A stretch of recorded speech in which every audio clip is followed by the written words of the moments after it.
Lai Yekpa Changdamnaba Pangthoktuna mana Lanthokkhre World Environment Day palan thorom numik ka mari lenena ngasi Arambai Tengol 26 unit Kakching na senduna Lai Yekpa Changdamnaba ama Anganching Eco Park Kakching da Pangthokkre Changdamnaba aduda category ahum thokna punna mahiroi chamri ga marfu mukna sarukyaduna Pangthokhi KG1 dagi class 2 fawagi category 1 Kanglupta theme laikide Kanglup asida Grace Cottage Academy Kakching mahiroi and Rider na ahanba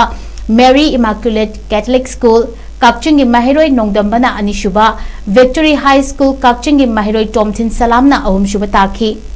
Category 2 gi class 3 dagi class 7 fawa Beauty of Mother Nature haiba theme da pangthokiba Changdamnaba aduda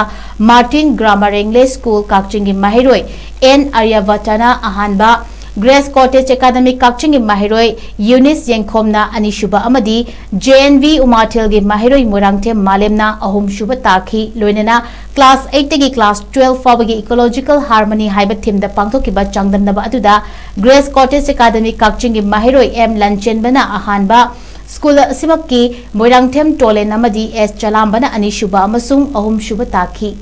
Mana Lanthokpa da Kakching District ta lairiba tongan ba Arambai Tengol Unit ki Advisor Singh, Commander Singh Maruiba Thaupuba Singh amadi Anganching Eco Park ki Caretaker Singh su sarugyaki